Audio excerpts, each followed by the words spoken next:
this Friday and the next 2 Fridays. This one is our series on the pursuit of happiness. And one day is on financial stability. So, we as a country, as a society, we've never been richer. Really, we haven't. I'm going to try and explain now why 50 years ago, we are so much richer. I don't know if anyone from Glasgow has been down to People's Palace and looked at the museum there. And you can see how Glasgow was a few years ago, in the 80s, in the 70s, in the 60s, at the turn of last century. And you see how poor people really were. There was a lot of poverty around. And today we have got so much more going for us. Think about modern housing. Yes.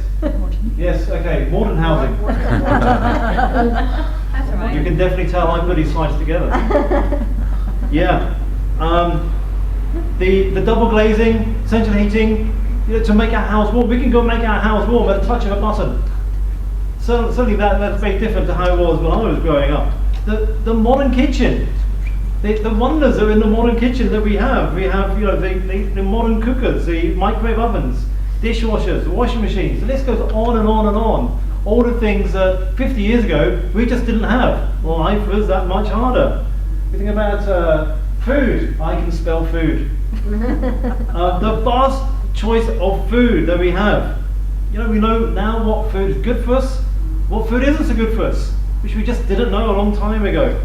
We can get seasonal food all year round. We can get pineapples. I think pineapples are a great thing. I love eating a pineapple. But once upon a time, pineapples were seen as a status symbol. And you go past old houses with big long driveways, and you'll see a concrete pineapple somewhere, so a stone pineapple, probably not concrete, stone pineapple on the end of the drive. That's a sign of wealth. There's a sign to say these people, they can afford to have pineapples. We today, we can all afford to have pineapples. Just another fruit for us. Medicine. In the past, if you had cancer, you died. Now there's a good chance of living. Mothers will often die in childbirth. Now it's pretty unheard of.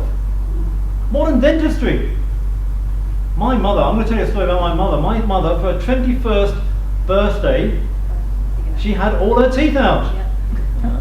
It was a good thing for her family. They had nothing wrong with their teeth. But they pulled them all out and said, here's a nice set of false teeth. We don't do that anymore.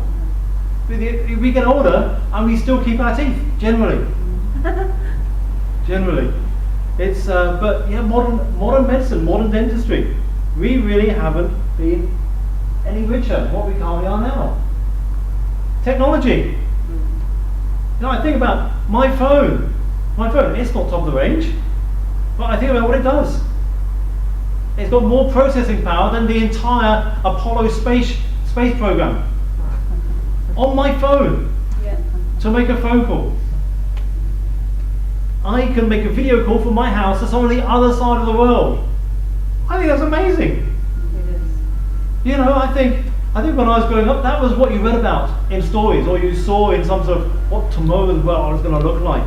But it's now, it's happening right now. I can buy a book. If I want a book, I can buy it. I can go to the internet, I can buy that book, I can download it to my phone, and I can start reading it in seconds after choosing just about any book in the entire world. We as a society, as a country, we are incredibly rich. But,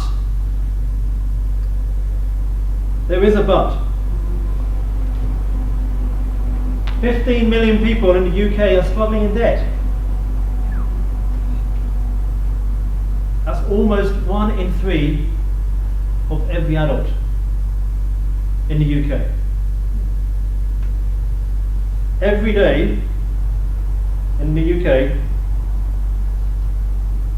there's 185 mortgage repossessions. These figures are just shocking every single day. And there's 244 landlord possession orders made.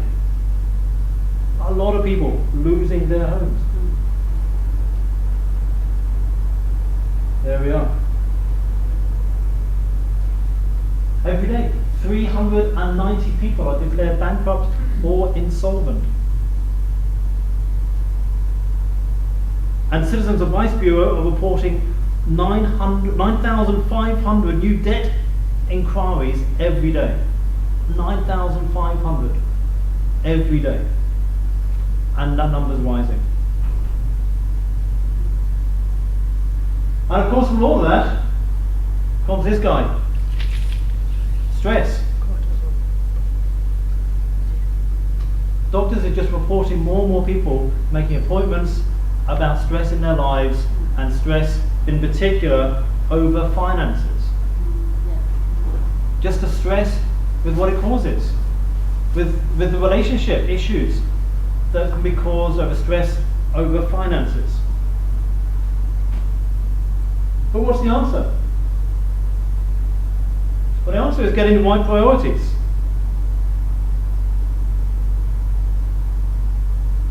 How much is enough? How much is enough? How much is enough before you feel you earn enough? Before you feel comfortable? Not rich. Few people really, in their heart of hearts, really want to be really rich. But we just want to be comfortable.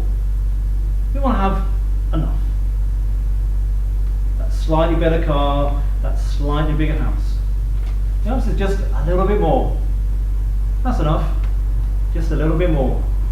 And when we get there, we want just a little bit more. And when our lifestyle gets up to that, it's just a little bit more. And it just goes on. More and more and more. It is our human nature to just want more. Advertisers know this is what makes us tick. We want to have that next thing. We can be perfectly happy with our lives, and then we see our neighbours. And we're perfectly happy with our neighbours, but they've just got a new telly, or they've just got a new car, and suddenly we feel inadequate because they've got something, and we're back in that cycle of more.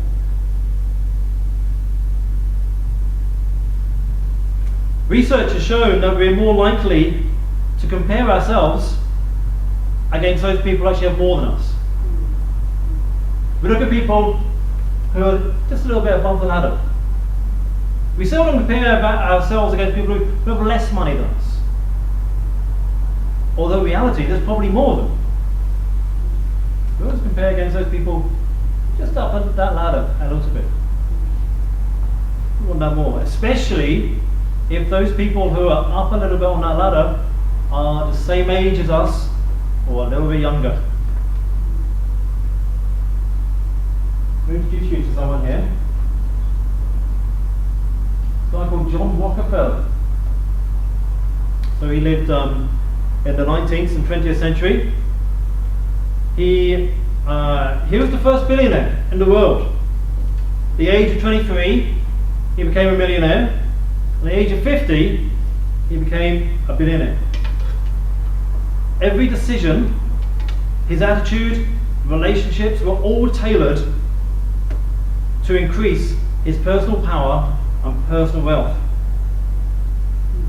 But this only lasted for 3 years. At the age of 53, he became very ill. His entire body was racked with pain.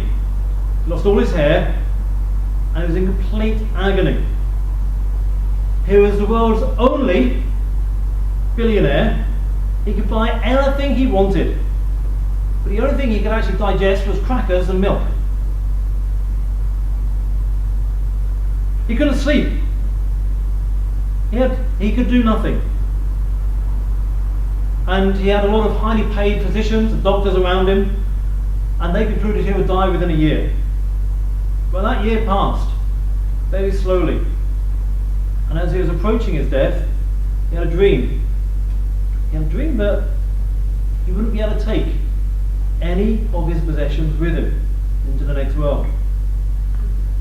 The man who controlled anything in business finally realised that he couldn't even control his own life. He was left with a choice. And he started to go and donate his wealth, his assets, to hospitals, research and mission work. And on that day, he established the Rockefeller Foundation. And eventually that foundation, what he established, was responsible for the discovery of penicillin and cures for malaria and treatments for tuberculosis and many other things. But perhaps the most interesting part about John Rockefeller's story was the moment he started to give back a proportion of what he earned, his body chemistry started to change. It altered. He started to get better. He started to get well again. It looked like he was going to die at the age of 53. He didn't. He went on. He lived to 98. Something changed in him when his priority was no longer about his wealth. He realized how much he could do with it. He wasn't going to be a slave to it, but it was going to be a useful tool for him to do other things.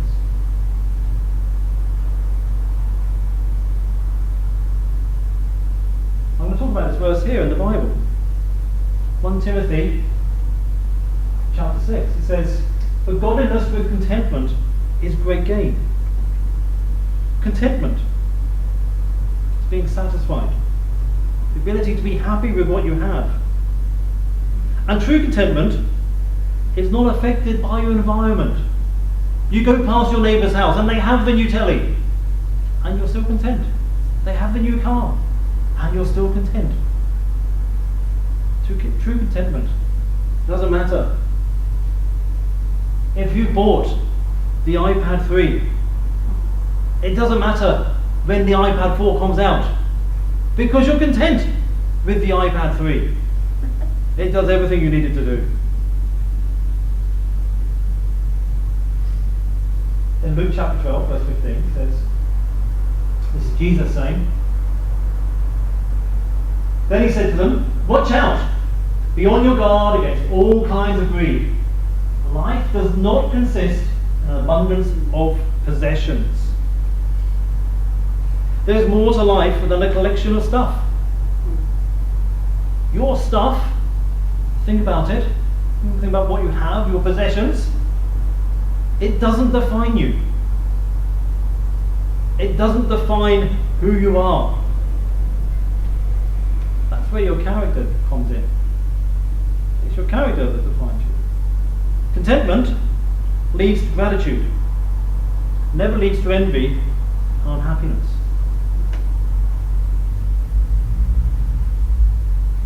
One of the places I love to go is the Bowl collection. I think it's fantastic. There's a lot of stuff in there. So William Bowl, he's the guy who went around the world and he collected stuff. And it was amazing stuff. And when he finished collecting all this stuff, he did a very foolish thing. He died. And what he had was a lot of stuff. And now the people of Glasgow and the rest of the world, we can walk around and we can see his stuff, and we can come out of the Bowl collection and say, boy, he had a lot of stuff.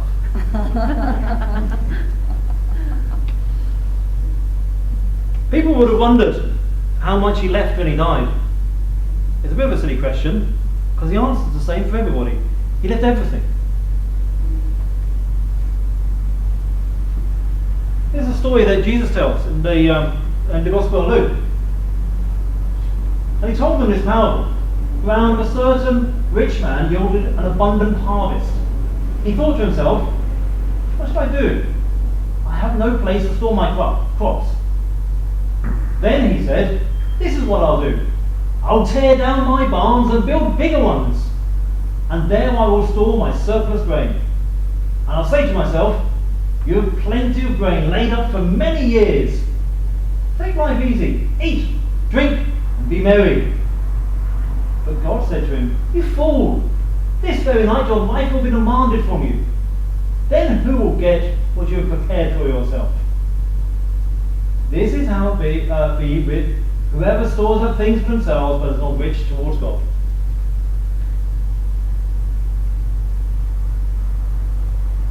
See, the man in the story, he never got to enjoy the wealth he had acquired. I'm sure the man's next husband would have been very grateful for this man's hard work. He'd have been very glad. But the reality is that we don't necessarily own all the stuff that we have. We don't own our possessions. We think we own them. We're really only stewards of them. Just like this man here. He didn't really own it. He never got to enjoy it. He's just a steward of what it is. And when we have that in mind, we take a very different priority on what we have, a very different priority on life. We can be free from the trap of more. And we can gain contentment and peace of mind. So what does it mean to be a steward? Well, very interesting story. It's the story of Joseph in the book of Genesis. If you're not familiar with the story of Joseph, Joseph was he was born into a large family. The family didn't necessarily get on, so much so that his brothers sold him into slavery. And when he was sold into slavery, he did rather well. He worked for a man in Egypt, and eventually this man put him in charge of his whole household. This man was called Potiphar. And he put in charge of literally everything that he owned. There wasn't a thing that he wasn't in charge of except for Potiphar's wife. He was the steward of the household. He probably bought the food for the household. What would be eaten at the banquets? What would be eaten on a day-to-day basis? He managed the work crews in the field, gathering the crops. He took care of the household repairs. He balanced the books. But also being a steward, he also would have enjoyed the benefits of the money that he was looking after as well. He too, he would have enjoyed the benefits of the position he had. He would have had good food, good clothes. But he wasn't in a position to go misuse the money they handled. Later on in his life, Joseph went to work for Pharaoh. And he became steward of really the whole of Egypt. And he did the same thing there. There were 7 years of plenty. And Joseph was a good steward. He put aside during those 7 years. And then came 7 years of famine. And he was able to be a good steward and bring out what he'd stored up, the grain that had been put by, and give it back to the people. So how can we be good stewards? There we are. Well, I have a few tips. I think one thing we can do, we can sign up to people who are going to give us some helpful hints. Here's a guy I signed up to, Martin Lewis, moneysavingexpert.com. If you haven't already signed up to Martin Lewis, his money saving expert tips, they're very helpful. They come out every week, and they contain some great advice. He's not on commission by anyone, so it's independent advice, truly independent advice. What else? So I've got a few top tips here to help us be good stewards. Firstly, don't confuse need with want. My children confuse need with want all the time. I need this. I need something sweet to eat. It's pretty much the last thing they need to eat. They want to eat it. It's not what they need. They tell us how they need to have the latest trainers, so they need to have the latest gadgets and all sorts of different things. They don't need it, they want it. But they try to convince us as parents to say, I need it, because they know that the want won't work. And of course, when children grow up, we completely throw that logic out of the window. But we don't. We hold on to it. sometimes in our mind we get confused between need and want. We have to go take a step back and say, do I really need this? Is this really what I need? Or is this what I want? Sometimes what you want is okay. But if it's going to put you into debt, if it's going to cause you financial hardship, it's probably not the wisest decision.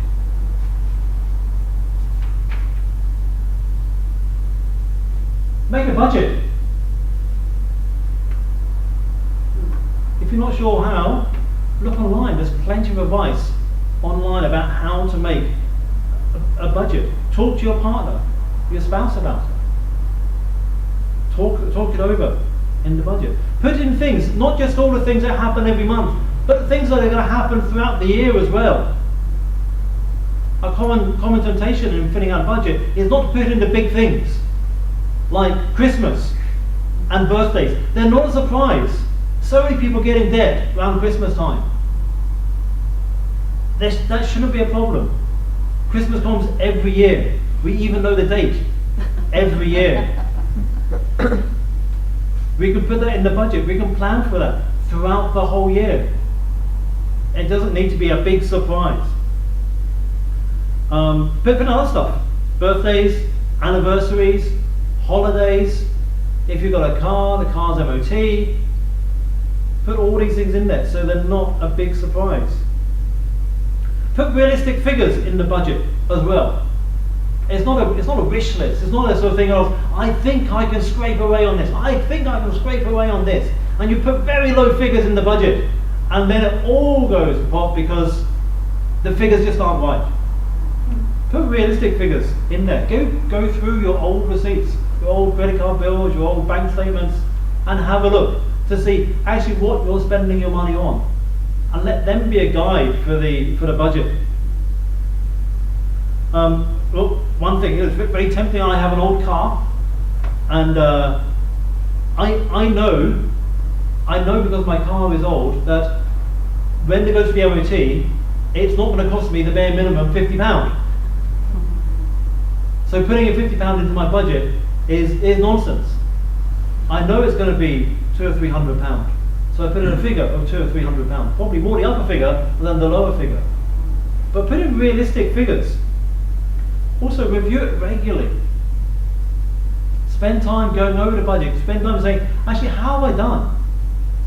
Am I meeting what the budget says, or is it way off?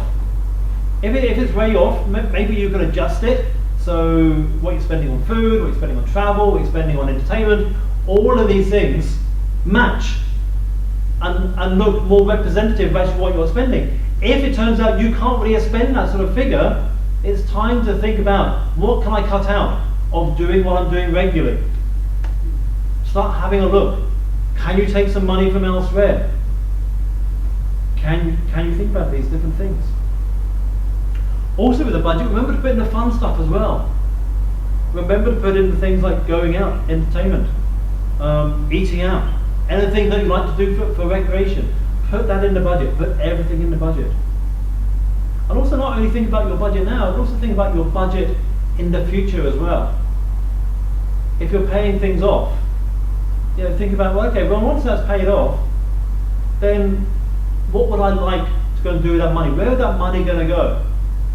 So you're already thinking about, what can I do with this?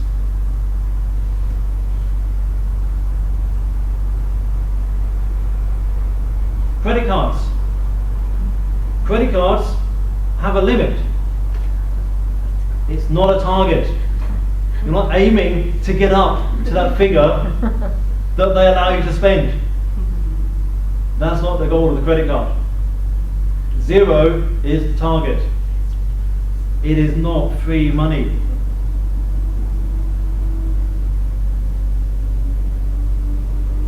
Do you need top of the range? You pay extra for the latest phones, the latest TV, computer cameras, whatever it is. You'll pay more for it. Do you need the latest one? Last year's model was fantastic last year. It's still pretty good this year as well. But it's so much cheaper. if you can go a bit down, it's great. As I say, buy cheap, pay dear. Sometimes buying cheaper isn't always the best option. A couple of years ago, I used to work in town. I work sort of in this. I live in this area and I work in town. And I was walking into town to get to work. I was around to keep fit, keep my travel expenses down. It's a win-win situation. And I had some boots, but my boots just fell apart. So I need to go and buy some new boots. So I went to a local discount camping shop, and they had some discounted boots in there for £35. And normally for a good pair of walking boots, I'd spend about £100. So £35, I thought, that's a real bargain. I've saved myself £65. 3 months later, I'm in another shop looking at walking boots. They've got a hole in, the stitching's come apart, they just haven't worked at all. I bought cheap and then spent another £100 buying some shoes that I'm still wearing. Buying cheap, you can end up paying dear later.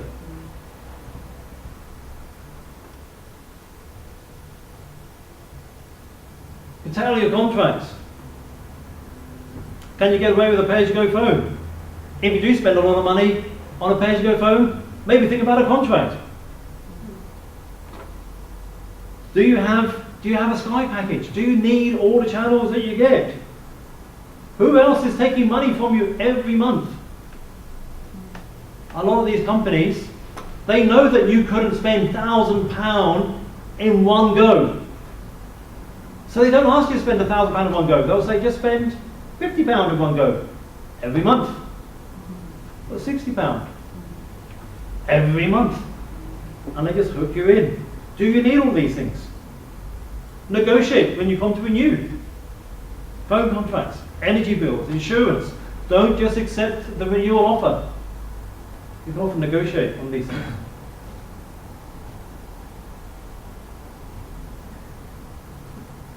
Does your food spending need a diet? Eat out less, including takeaways. You know, many items, the supermarket brands, are just as good. Even have a look at the discounted stuff at the end of the day, the stuff that's going to go out of date today. It may be no good on the supermarket shelves, but it's fine in your freezer. Figure out. I know Tesco's up here, they have a discount section. Figure out when it gets discounted. And very often the first discount's not very good. Go in later when it gets discounted even more. Take a packed lunch to work. When I was a student in London, I would be notorious. I would not make my own packed lunch. I spent a fortune when I was a student on eating out more or less every day. It cost me a fortune. And finally, on food, don't go shopping when you're hungry. The amount of money that you waste when you're hungry going shopping. Have your food first and then go out. My final top tip is remember others. Remember the story, John Rockefeller. Use your money to go to help other people when you can. Make the earth a better place. Scheme of things, because you're here. But the world can either be a better place or a worse place because you lived on it. Make a decision to make sure it's a better place.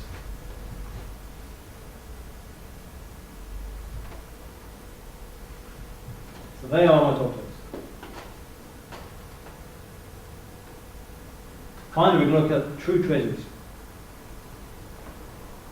We're going to look at a parable, another story that Jesus told.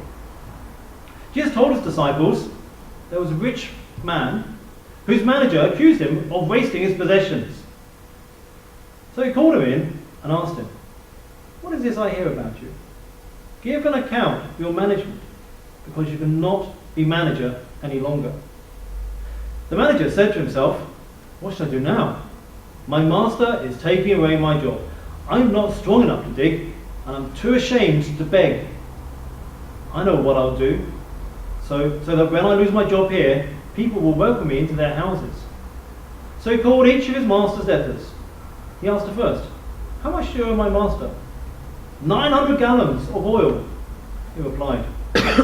Manager told him, take your bill, sit down quickly and make it 450. He asked the second, how much do you owe? 1,000 bushels of wheat, he replied. He told him, take your bill and make it 800. The master commended the dishonest manster because he had acted shrewdly. The people as well are more shrewd in dealing with their own kind than dealing with people alike.